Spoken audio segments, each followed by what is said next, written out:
Mais tu sais, un des plus impressionnants qui se complexifie avec l'intelligence artificielle s'appelle la fraude du président. Fait que jadis, il y a 10-15 ans, quand ça émergeait comme tendance, mettons que tu es contrôleur, tu as accès au compte de banque de ta compagnie. Moi, je suis le fraudeur. C'est une relativement grosse compagnie. Il y a assez de monde pour que ce soit un peu diffus puis que les rôles et responsabilités soient bien écartelés dans la compagnie. Moi, j'envoie un sniffer ou un quelconque bidule technologique qui fait en sorte que je comprends les flots de courriels. Je suis le hacker. OK. Je suis le hacker. On va Je suis appeler pas ça. l'enquêteur. Okay? Là, je suis fraudeur dans ce cas. Un vrai, là, avec mal intentionné. J'envoie un widget quelconque là, qui comprend comment la compagnie fonctionne, les flots de communication, qui répond à quoi, de comment, machin.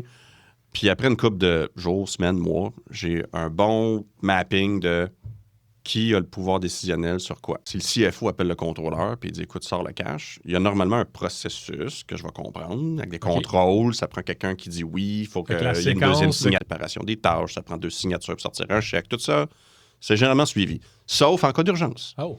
Fait que là, si le CFO, quote-unquote, appelle le contrôleur et dit « Écoute, on avait un deal secret pour acheter une business en Chine. Personne ne le sait. » Puis là, l'avocat de la partie qu'on va acheter nous a dit que si on ne dépose pas 200 millions dans le compte, là, on perd le deal. Fait que dis-le à personne, transfère 200 millions dans tel compte. Puis le compte, c'est mon compte du fraudeur. Comprends-tu?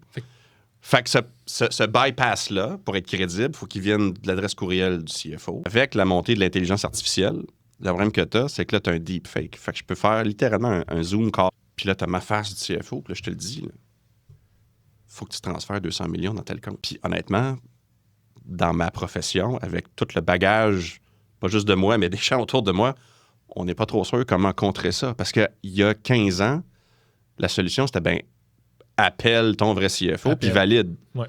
Là, si tu fais un Zoom call, t'es dessus, comment... C'est quoi le prochain niveau pour t'assurer que c'est la bonne personne? Ça devient vraiment difficile. Fait que l'enjeu des schemes de fraude, pour revenir à ta question, c'est que il y en a des assez simples, mais une fois que tu as compris comment sortir le cash d'entreprise, la seule limite que tu as, c'est l'imagination.